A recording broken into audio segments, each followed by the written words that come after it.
Om Sahana Vavatu Sahano Vunaktu Sahaviryam Karavavahai Tejasvina Vaditamastu Ma Vidvishavahai. Om Shanti Shanti Shanti. May the Divine Being look over us lovingly as a mother and father. May the Divine Being support and nourish us as a mother and father. May we have the strength and skill to study together the art of spirituality. May no misunderstandings arise amongst us. Om, peace, peace, peace be unto us and to all beloved beings everywhere. All right, we're studying Holy Mother's Blessed Life. I understand we're on page 492 at the subhead Obstinate Disciples. So, obstinate disciples. Before we begin, any comments or questions left over from previous sessions or any other thing that you would like to add from your own wisdom or any question you would like to ask for clarification? All right then. Obstinate disciples. It is very difficult to be a guru.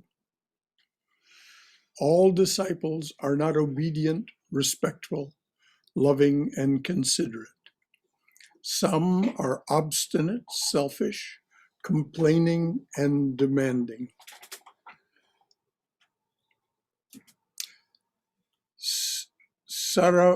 Sarabala described in her reminiscences what the compassionate mother had to go through with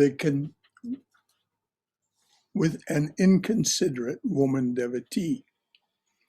I visited the mother one afternoon and found a woman kneeling near her feet, begging with tears for initiation. The mother was seated on her bedstead. She refused to comply, saying, "I have already told you that I will not be able to initiate you now. I am not well." The woman was insistent. The mother was annoyed and said, "You think only of yourself. You are perfectly satisfied if you get the sacred mantra, but you never think of the consequences." But the woman was inexorable. All of us felt disgusted. Holy Mother at last asked her to come another day. Then the woman requested the mother to ask one of the monks to give her initiation. Mother, suppose they refuse? Woman, what do you mean, mother? They must obey you. Mother, in this matter, they may refuse to comply with my request. Finding the woman unrelenting, the mother said, "Well, I shall ask Koka, Swami Subodhananda. He will initiate you." But the woman started insisting again and said, "I shall be happy to be initiated by you. You can certainly fulfill my desire if you like." The woman brought out 10 rupees and said, "Here's some money. You may purchase the necessary articles for initiation." This is really a case, this woman. Telling the mother to purchase the. We all felt mortified at her impudence. At last the mother was angry and said severely, "What? Do you mean to torment? Do you mean to tempt me with the money? You cannot coax me with these coins. Take them back." Mother said severely, "What? Do you mean to tempt me with this money? You cannot coax me with these coins. Take them back. Holy Mother immediately left the room. Being hard-pressed by the woman, the mother at last agreed to initiate her on the sacred Mahashtami. The woman soon took leave of us. It is easy to raise good and well-behaved children, but it is extremely painful for the mother if the children are disobedient, disrespectful, demanding, and difficult. Every mother in this world should take a lesson from Holy Mother on how to handle ill-behaved children. Swami Arupananda recalled, one morning a disciple, an eccentric young man, came to Holy Mother at Jairambati and demanded monastic initiation. He urged her to make him mad and give him a vision of the master immediately. Somehow she satisfied him for the time being and sent him home. But his eccentricity increased, and he returned to Jairambati. He felt that the mother had the power to give him a vision of Sri Ramakrishna, but was refusing to do so. He said, Mother, won't you let me see the master? Mother, yes, you will see him. Don't be so restless. Disciple angrily, you are only deceiving me. Here is your rosary. Take it back. I don't care for it anymore. He flung the rosary at her. All right, said the mother. Remain forever the child of the master. He left the place at once. Now he really became insane and began to write abusive letters to the Swamis of the Ramakrishna Mission, not sparing even Holy Mother.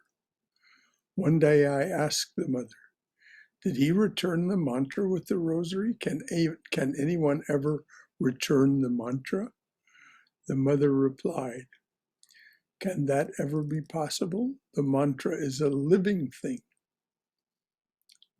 Let's hold that in our hearts. The mother replied, can that ever be possible? The mantra is a living thing. Can anyone who has received it give it back? Can he, once having felt attraction for the Guru, give him up? Someday in the future, this man will come around and fall at the feet of those whom he now abuses.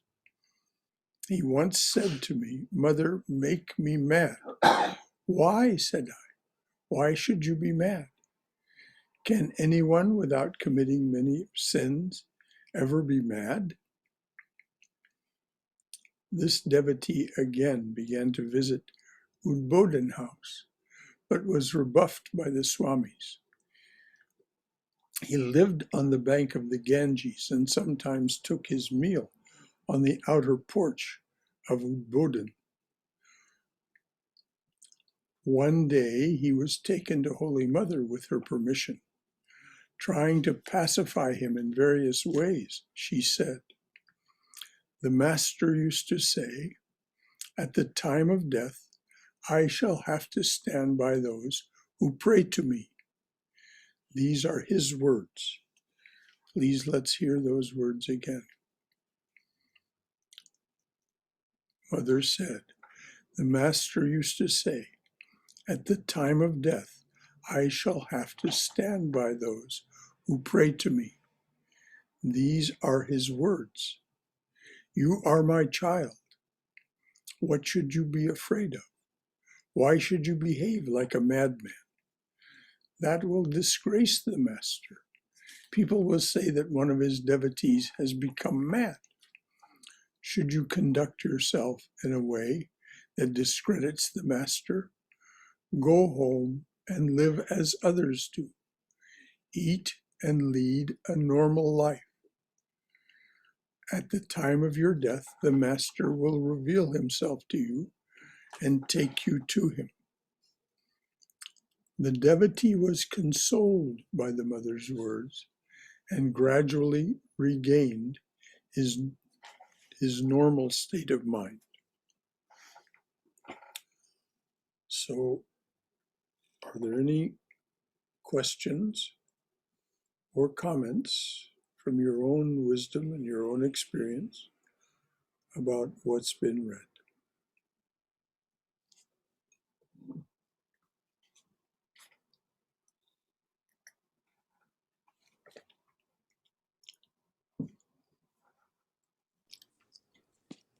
Yes.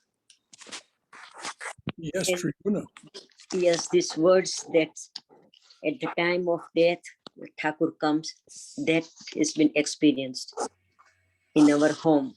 My father was about to pass away and he said, oh, he's gold. He's here. He is. So my sister was beside him and said, who is that? Like, I see Rama, I see Krishna, and I see Ramakrishna. He's the ultimate. He's all golden and he's ultimate, and and then he just gone. So it is true that this just happened. Thank you, Tribuna. This is very good, of course, for us to hear. Here is living proof in your own life Yes. of what was said by Holy Mother. Yes. Yes. I'm very glad you told us that. Thank And you. that gives us to go further. It's a very Well, when the Master comes to get us, we know that we are going exactly where we should go. There can be no question. So, what a wonderful experience in your family, Tribuna. Wonderful. Thank you. Again, thank you for telling us that. Brother Shankara, Yes, Swayam. I heard something, a similar experience from one of the participants in Vedanta Life Academy. Yes. She said her sister had a similar experience, that she was sitting in the shrine and, just meditating. And then she had some kind of a vision and she just quietly slipped away in the shrine while saying her mantra. Wonderful. Very sweet. Yes, often there are these graceful deaths, deaths without much difficulty or struggle when it comes to the Master. I think I've told you about John Schlink. Now, John Schlink lived at the monastery at the Vedanta Society of New York for 53 years. He was not a monk. He didn't take monastic vows. Swami Pavitrananda, his guru, did not encourage him to take monastic vows. But he lived there as a monk. He lived a very sheltered life, 53 years. He came here at the end of that 53 years. As it happens, this is where he left his body after 17 months. He and I used to celebrate the Chandi on Saturday mornings. He would sing the hymns associated with the Chandi, and I would recite it in English. And it was beautiful. On this particular Saturday, which was January 22nd, 2015,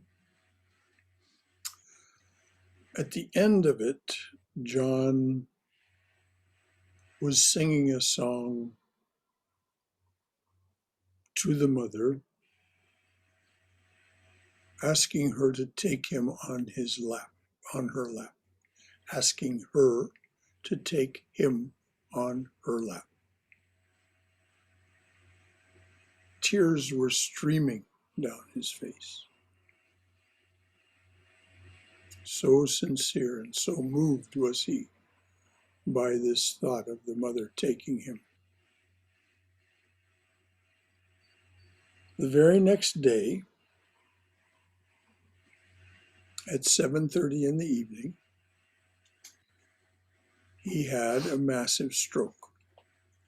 We know what happened because by the time one of the devotees found him, he was still able to write.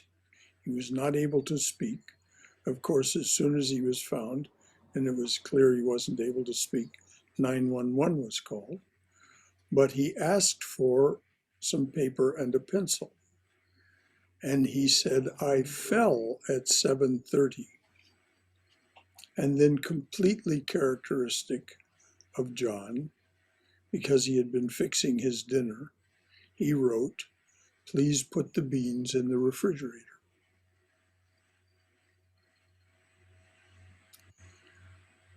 He was taken away within 15 minutes of that time by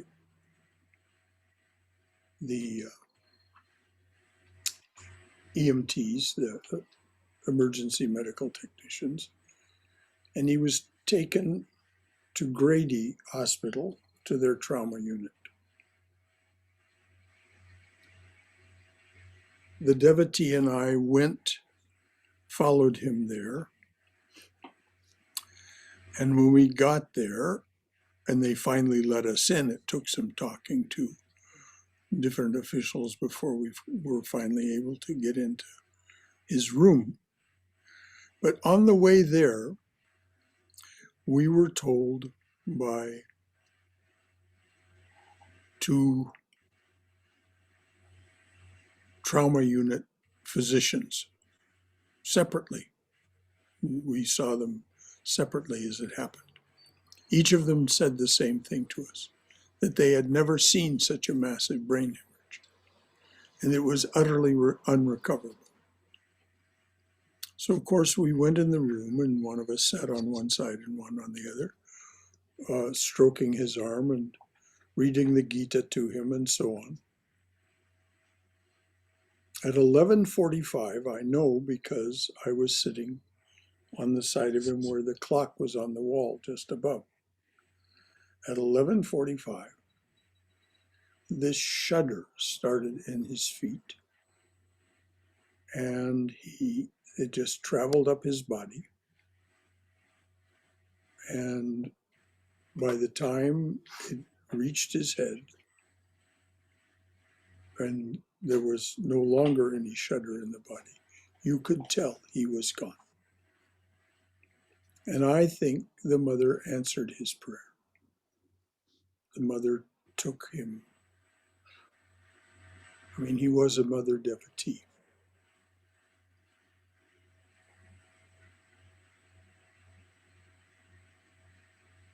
So here's another instance of this very peaceful death, very, very quick, very graceful, and so this can be a great reassurance to us that if we take refuge with one of the great masters, Christ, Ramakrishna, Krishna, if we genuinely take refuge with them, we have nothing to fear. Any other comment or question from anyone?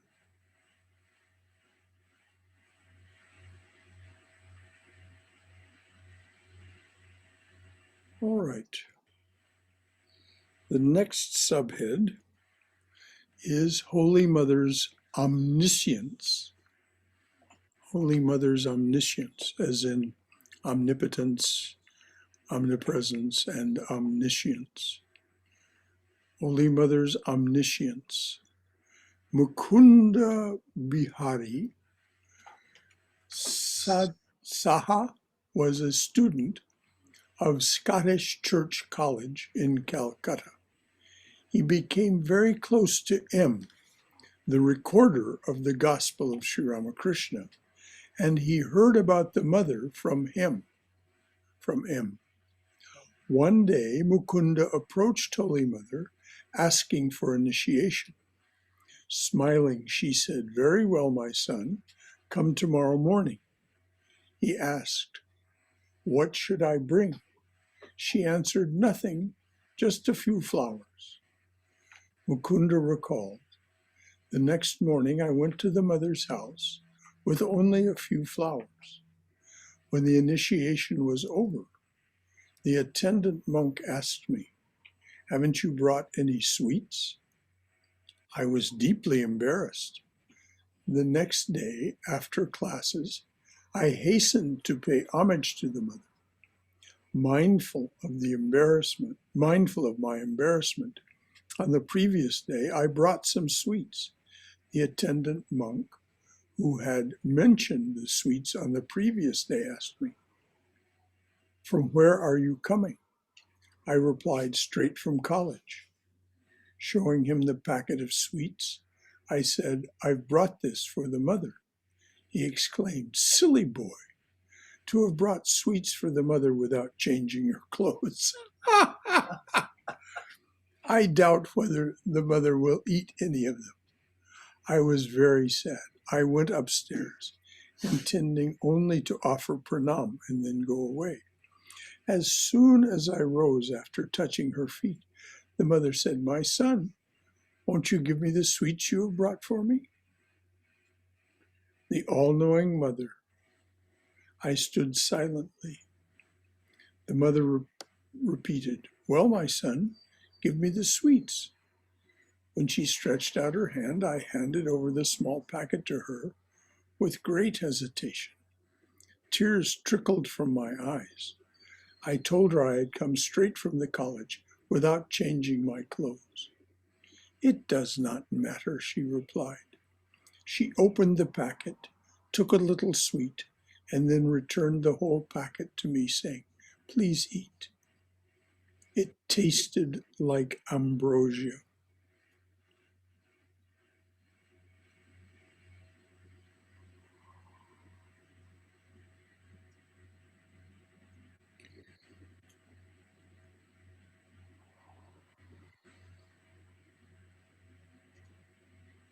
One of the things that is true of the divine being is they don't care much, if at all, about these formalities.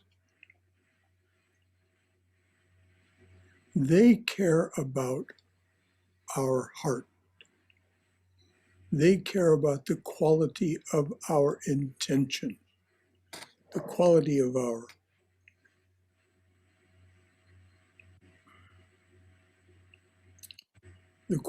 our relationship with them. That's what they care about. So this business about changing the clothes, this was just the monk, applying the social standards of the time. But the mother didn't care at all. And of course, this was an example of her omniscience.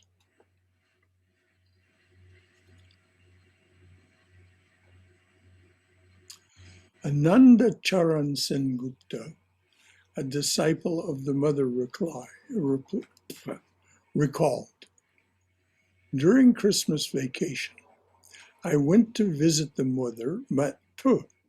During Christmas vacation, I went to visit the mother at Udbodhan from Barisal. I had read the story of Girish giving the power of attorney over his life to Sri Ramakrishna, and that thought penetrated my mind. I decided that I would offer the power of attorney to the mother mentally without making it known to anyone.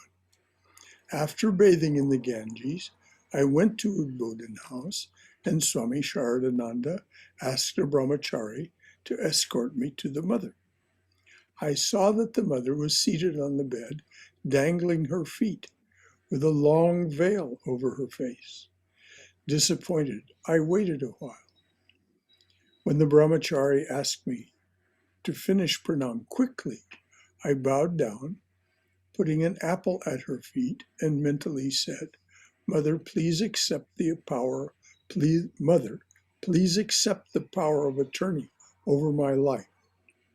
When I raised my head, I saw her veil on top of her head, and she was looking at me graciously. There was an affectionate smile on her face. I received the answer to my prayer in the mother's smile. After some time, I wondered whether the mother still remembered me. Then I heard from one of my relatives in Calcutta that the mother had inquired about.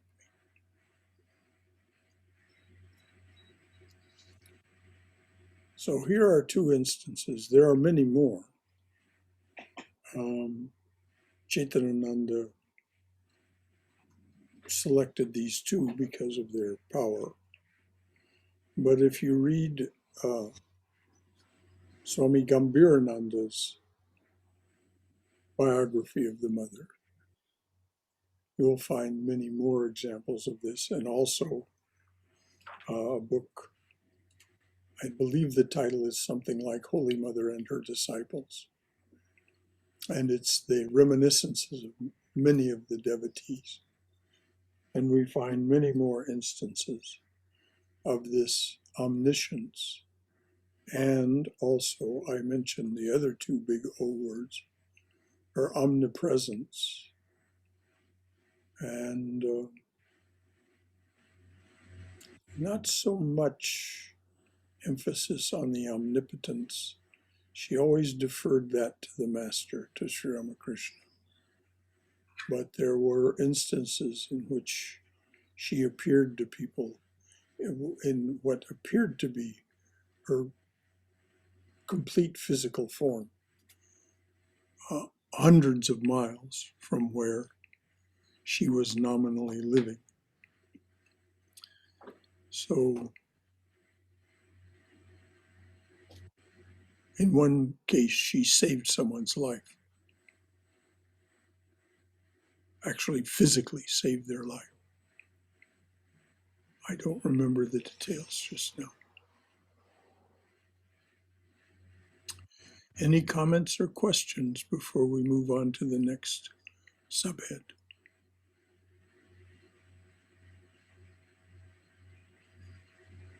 Okay. Holy Mother's advice to disciples. Krishna says in the Gita, learn it, wisdom, learn it by prostration, learn it by prostration, by inquiry, and by service. The wise who have seen the truth will teach you that wisdom. The wise who have seen the truth will teach you that wisdom. The seekers of God encounter various obstacles and doubts on the spiritual journey. It is always wise to have these doubts cleared by the Guru. On different occasions, Holy Mother gave the following advice on spiritual life to some of her disciples. To Kailash Kamini Roy, one should transform this gross body into a spiritual body through sadhana. So one should take care of the body. Now, you've heard it said from here Mother's other comments and the comments of other teachers, that spiritual practice literally changes the very fiber and substance of your body. We are a creature made of vibration, fields of vibration, and when we introduce the sacred vibrations, it changes the nature of the body. It literally changes the nature of the body.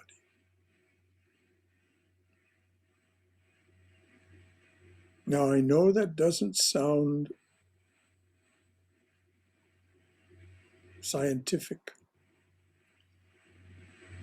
but as we'll discuss this Sunday in talking about Swami Vivekananda's Raja Yoga, we must suspend our judgment. This is his imperative, that we suspend our judgment and act like real scientists. Real scientists don't say that's not possible. They say, I see no evidence yet for that possibility.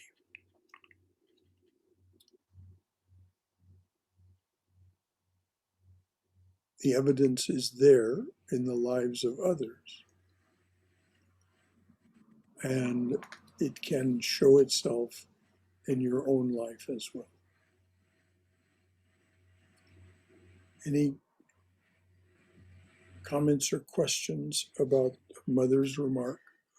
One should transform this gross body into a spiritual body through sadhana. So one should take care of the body.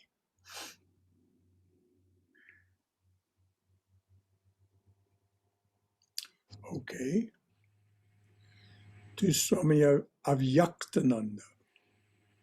Disease and austerity are the same thing. Disease and austerity are the same thing. One can destroy the results of past actions through austerity and also through disease. So doesn't this give us a new perspective on the diseases, both physical and mental, that we suffer? They are a form of austerity. Swami Kaivalyananda asked, Mother, there are so many bad and good thoughts arising in my mind. What will happen to me? Holy Mother replied, don't worry about it. In this Kali Yuga, mental sins are not considered a sin unless that sinful thought is executed. In other ages, virtue and vice would take place through the resolution of the mind. In this Kali Yuga, good thoughts will definitely bear good results. Now, this is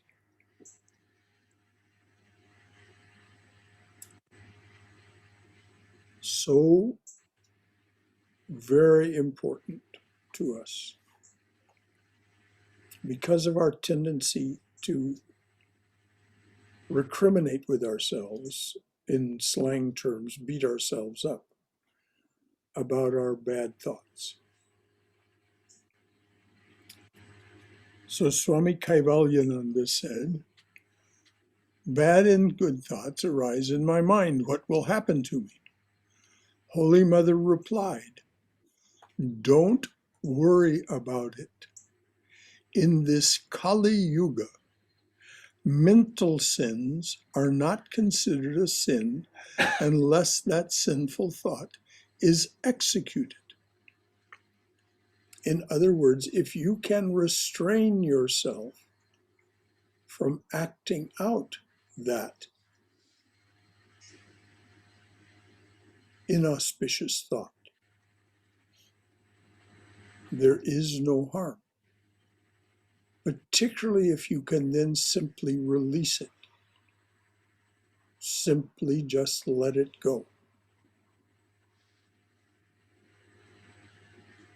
And not recriminate with yourself about it, not beat yourself up about it.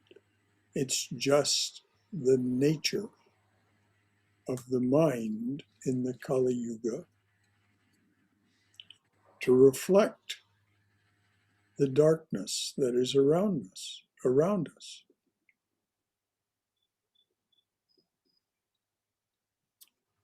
Mother says, in other ages, virtue and vice would take place through the resolution of the mind. In this Kali Yuga, good thoughts will definitely bear good results. So the bad thoughts will not result in bad karma or bad results, but the good thoughts will bear results. Any comments or questions from anyone?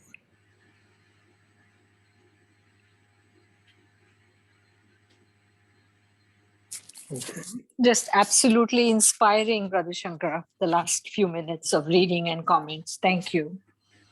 Well, it's inspiring for all of us, dear. That's exactly it. Mother is so inspiring.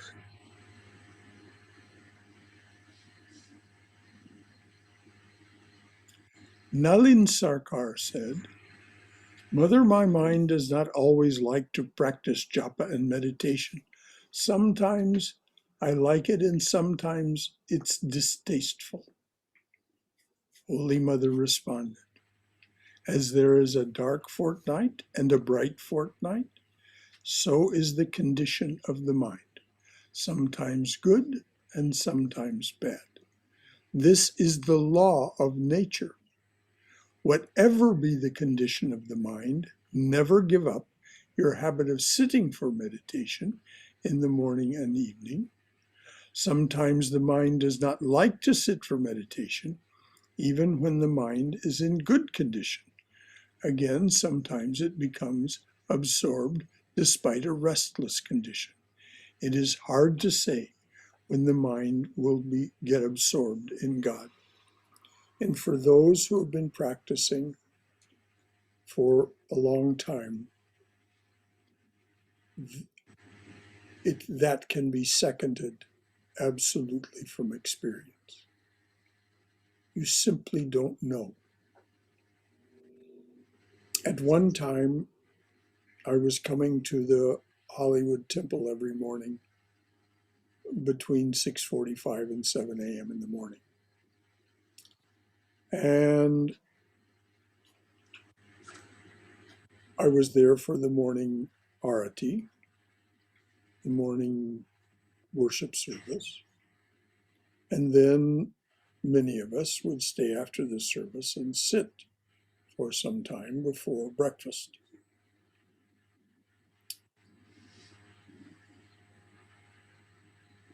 At one time, many days out of a month, the mind simply would not cooperate, simply would not. I developed a term for it, mud mind, like slogging through mud. And so I mentioned it to Swami Sarvadevananda.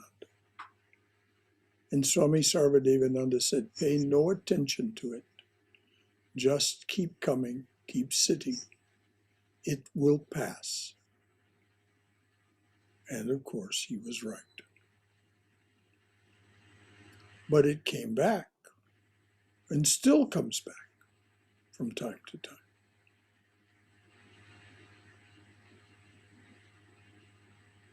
But then there are other days when the mind seems restless and suddenly it'll just be seized by the living silence and something happens. All this is a reality. It is hard to say when the mind will get absorbed in God. Anything at all from anyone? I totally agree with that, Brother Shankara. That's Good. my experience Good. so many times. Thank you. Thank you, Haima.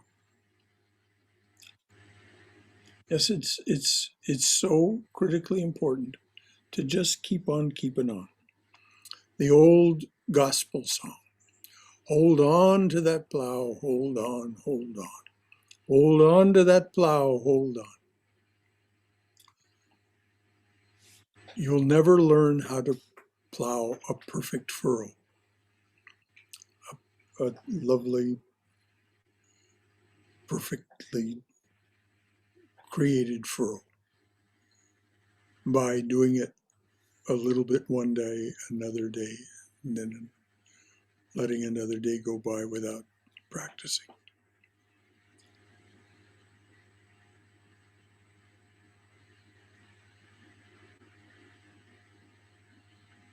Oh my goodness. After initiating Gopal, somebody say that word, please. Say it again. Gopal Kinkar. Gopal Kinkar. After initiating Gopal Kinkar Sen, That's right, sorry. the mother said to him, for all these years you have been a man, and now you are an awakened man. For all these years you have been a man, and now you are an awakened man. Repeat the mantra as much as you can, but always pray to the Master. Swami Pramatmananda asked, I have a desire to go on a pilgrimage. Is it good? Holy Mother replied, visiting holy places is very good. It purifies the mind. But it is better to have initiation before going on a pilgrimage.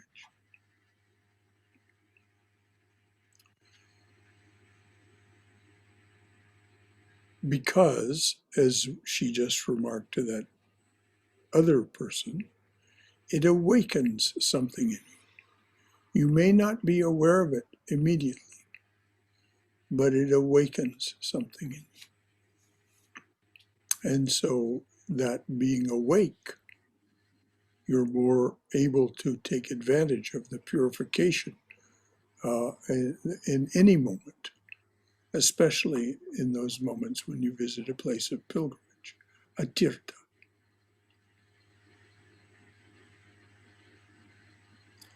In a letter to Taraknath Roy Chaudhuri, Chaudhary. Chowdhury. I Chaud- think it's Chaud- Chowdhury. Uh-huh. in a letter to Tarak Roy Chaudhuri, Holy Mother advised, the meaning of giving the power of attorney is to surrender one's entire responsibility to God. Even after giving the power of attorney, one should repeat one's Ishta mantra and remember God at least at the end of the day. Once, when Radu was sick, Holy Mother asked Nandarani. Nandarani to perform the Master's worship. Nandarani replied that she did not know the mantra. The mother instructed her, first wipe the Master's picture with a moist cloth. Now, any of you who want to know how to do this, here it is. The mother instructed her, first wipe the Master's picture with a moist cloth, then offer a flower and tulsi leaves with sandal paste at his feet. Afterwards, offer to him food that you have prepared, saying, Master, please eat this food. Finally, repeat your Ishta mantra. So there you are. How simple, how straightforward. Nothing elaborate, no mudras required, no, just those simple instructions.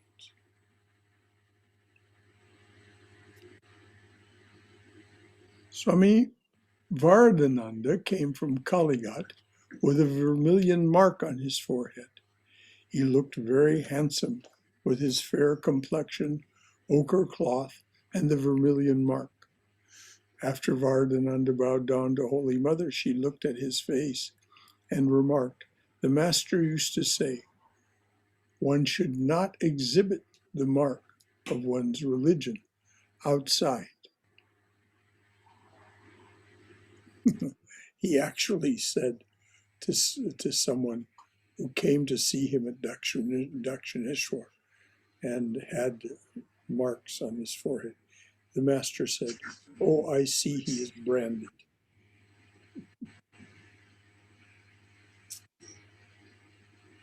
So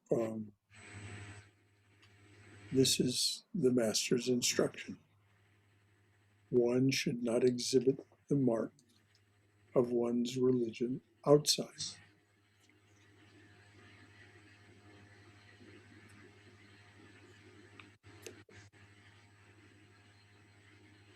True religion is realization of God. It is not external. It is not in external religious marks or in scriptural scholarship. Swami Nikhilananda, one of Holy Mother's disciples, wrote, "Holy Mother did not care much for book learning. It did not lead to faith in God."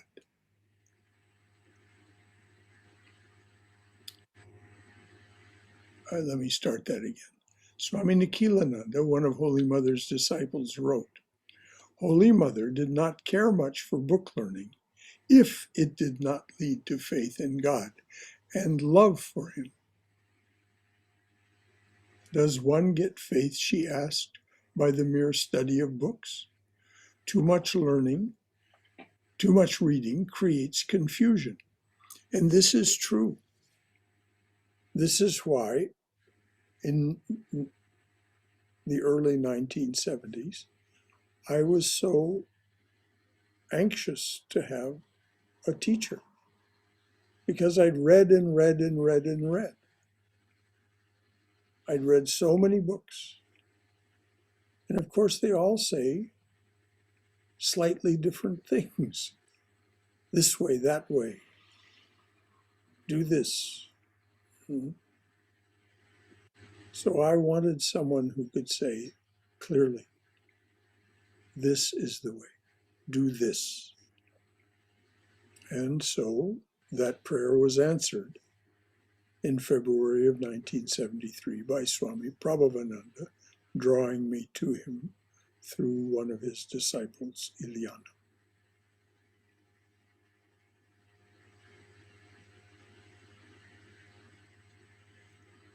Too much reading creates confusion. I certainly get that.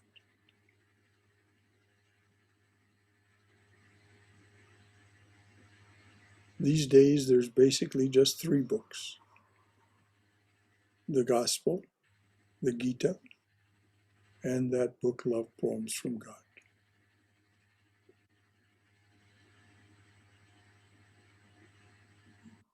Any comments or questions about any of that? Yes. I'd like to share something.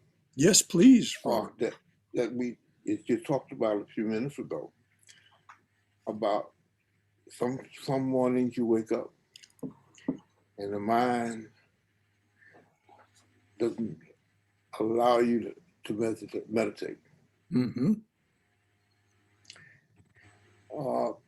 I'm sure anyone who meditated for a while has experienced this. But what I discovered is, I asked myself this question: Robert, what can you be counted on to do or not do, no matter what? And in the beginning, the answer to that question was, I can't be counted on to do anything.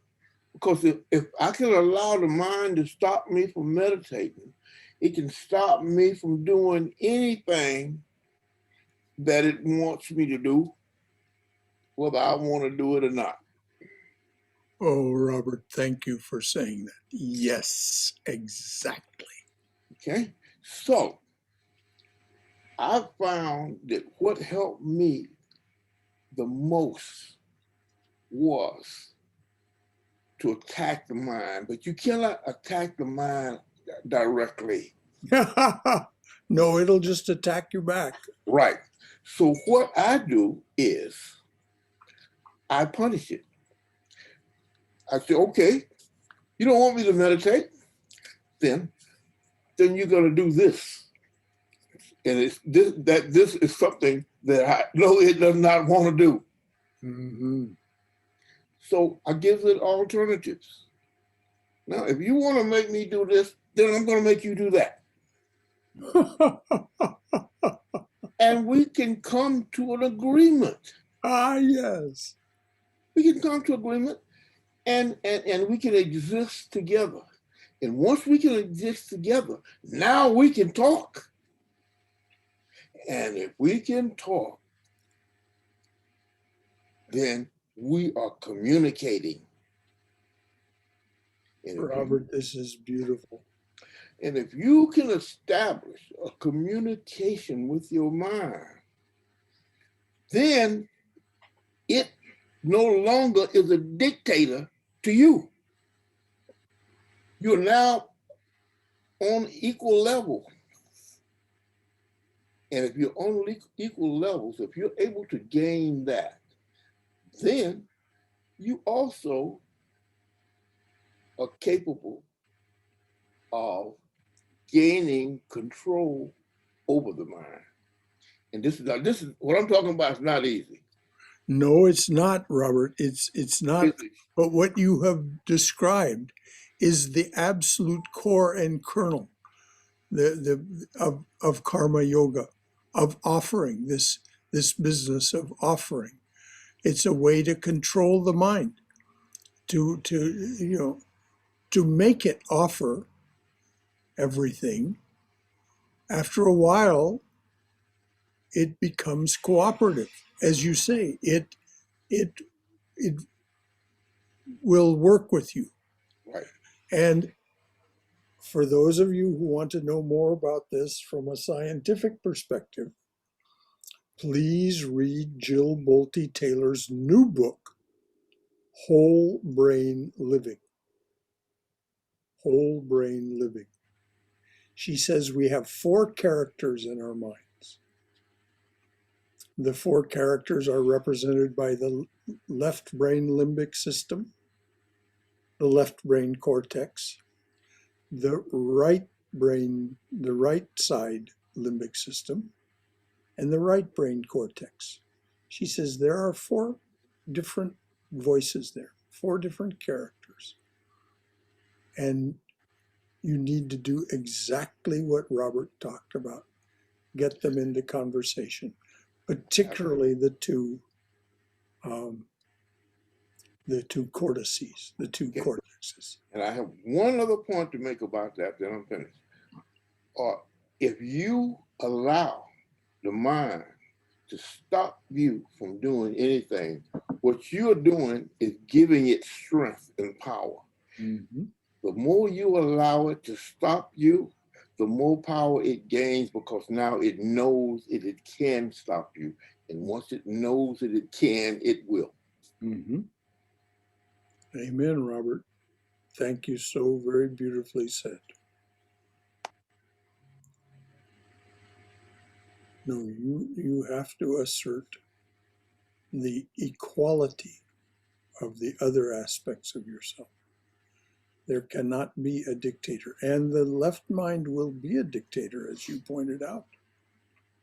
And it feels it has the right to be, because I have kept you safe all this time.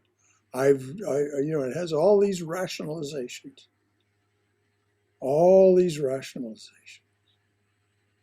for why it should be in charge. Thank you, Robert. That was beautiful. Anyone else? Yes, Brother Shankara. Yes, Swam.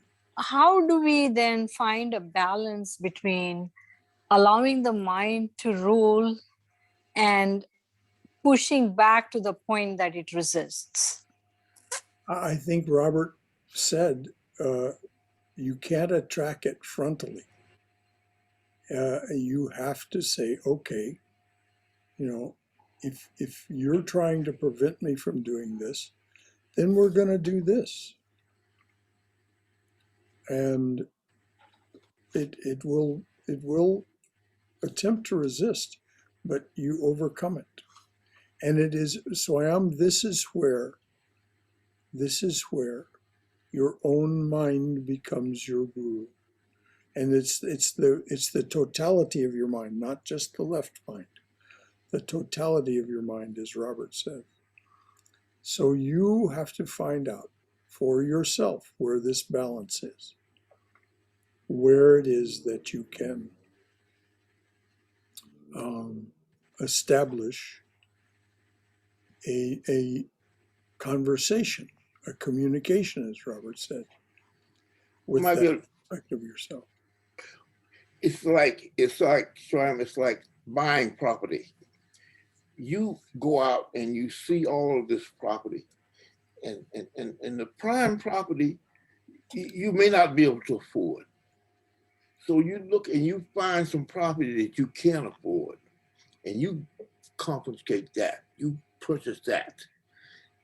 And some more property will come available and you get that.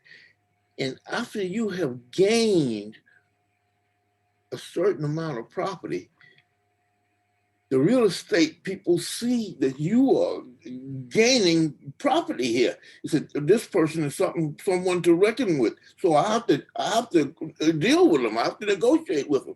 The mind is the same thing. The mind is that real estate agency. Mm-hmm. So you have to deal. See, the mind has been with you since before you were born. It knows you better than you know yourself. Mm-hmm. It knows everything that you're going to do before you do it. It plans on what you're going to do. When you wake up in the morning, it says, "Good morning, Swam." It has already planned your day. Now, are you going to go along with that plan, or do you have a plan for your day? This is why it's so good for each of us to establish our own schedule for the morning. And particularly, Robert mentioned the morning, and stick with it. Right. This is what I do, then I do this, and then I do this, so that the mind does not take charge. Because its nature is to be distracted. It won't agree with that, but it's true. Its nature is to be distracted. If you start out with just the morning, eventually you'll be able to plan your entire day. Once you can plan your entire day, you have now mastered the mind. Mm-hmm. But if you can start out with 1 hour in the morning. Exactly. Does that answer your question, Swayam, or is there still something? Sorry, my connection is a little off. But no, that was beautiful. Will that work for controlling emotions as well? Emotions are simply an aspect of the mind. Robert was going to say something. What were you going to say, Robert? About you're muted. I can't hear you. Oh, I was going to say that the emotions is the same thing. The mind presents itself to you in many different ways. It presents itself to you as your mother, as your father, as your teacher. It presents itself to you in every way it can take advantage of you. And it's not doing it to harm you. It's doing what it believes you want to do, because it's presenting to you what you do every day. Not It- what you say do. Because it it knows what you say do, you don't mean that. What you do mean what you do. So the mind presents you with what you have been doing every day, all of your life, since you was a little girl, little boy, whatever. Yeah. And it knows what you like and what you don't like. It knows how to maneuver you. it's good to have a feeling that is not too adversarial. Right. Robert presented it a little more adversarially than I would. It's good to celebrate the left mind, that character of the left cortex, and the left brain's limbic system, because they do perform a very important function. That function should be limited by the other characters that exist within you, the right cortex and the right brain limbic system, as according to Jill Bolte Taylor, and according to transactional psychologists and cognitive I forget the term now. Behavioral therapy, cognitive behavioral therapy, Brother Shankara. Exactly. CBT. Yes, cognitive behavioral therapy. Exactly. Yes. You work with your mind, Uh-huh. and the more you can do it lovingly, everything wants to be loved. Yes. This is Hafiz's assertion that rings so true. Everything wants to be loved. So if we can work with our left limbic system and our left brain cortex, that aspect of the mind, recognizing it for what it is, but also celebrating it for what it is, it's easier to be cooperative. It's easier for it to be cooperative, and it's easier for us to be cooperative with it when it's necessary. I agree. Thank you, Robert. Yeah. Yeah. But, Thank you both. But when you first starting out, when you have no control of the mind at all, I believe it's necessary to be a little adversarial, but you shall have to also be appreciative when you are successful. You have to show that companionship with the mind. Ah, beautiful. This is precisely what Jill Bolte Taylor is pointing to in her book. Companionship among the four characters of the mind. Beautiful.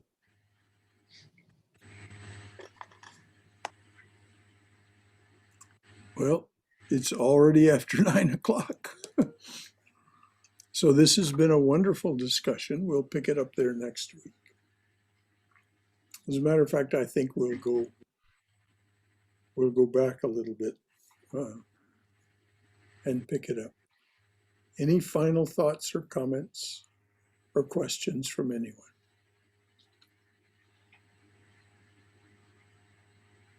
All right, dears. So good to be with you. So good to have this discussion where we share our wisdom among ourselves. This is truly studying together the art of spirituality.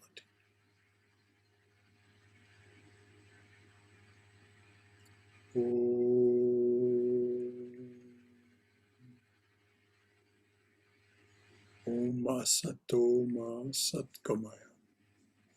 Tamaso Ma Jyotirgamaya. Mrityorma Amritangamaya. Abir Moiti. Oh, dearly beloved Lord, lead us from this place of endless change and relentless noise to thine abode of serenity, silence, and peace. Lead us from darkness and ignorance to the brilliance of thy wisdom and love. Lead us from death to immortality. Light us through and through, light us through and through with thy everlasting, shining presence. Jai Shri Guru Maharaj Ji Ki Jai, Durga Durga Durga. May you be safe, may you be healthy, may you be cheerful, may you have peace of mind. May you go forward in the loving and protective embrace of the Divine Being as our Mother and Father. So until tomorrow evening when we study Jnana Yoga, and then Saturday when we study Swami Prabhavananda's Realizing God, and then the last lecture before we go away for the August break will be Swami Vivekananda's Raja Yoga. And for those of you who are initiated devotees, I invite you to volunteer to do arati one or more days during the month of August. I will not be doing arati. You can either come and do it in the chapel here, or you can do it from your home shrine, but it will not be Zoomed. There are only a couple of people who come to the Zoom arati anyway.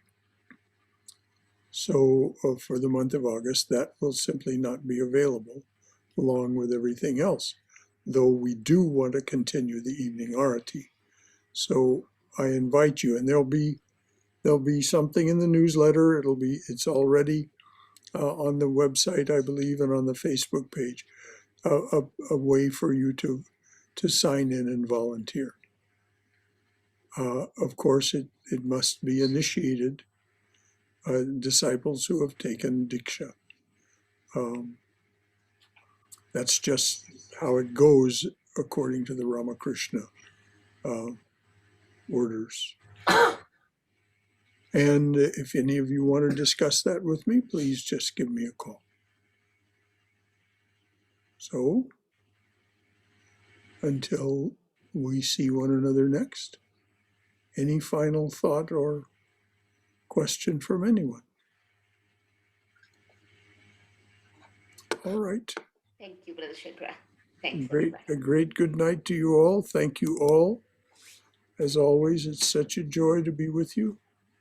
And we'll see you again, perhaps tomorrow evening. Well, we'll study chapter 10. Oh, no, I think we're starting chapter 11. Chapter 11 of Swami Vivekananda's Jnana Yoga. Good night. Thank you. Good night, Hari Om. Thank you.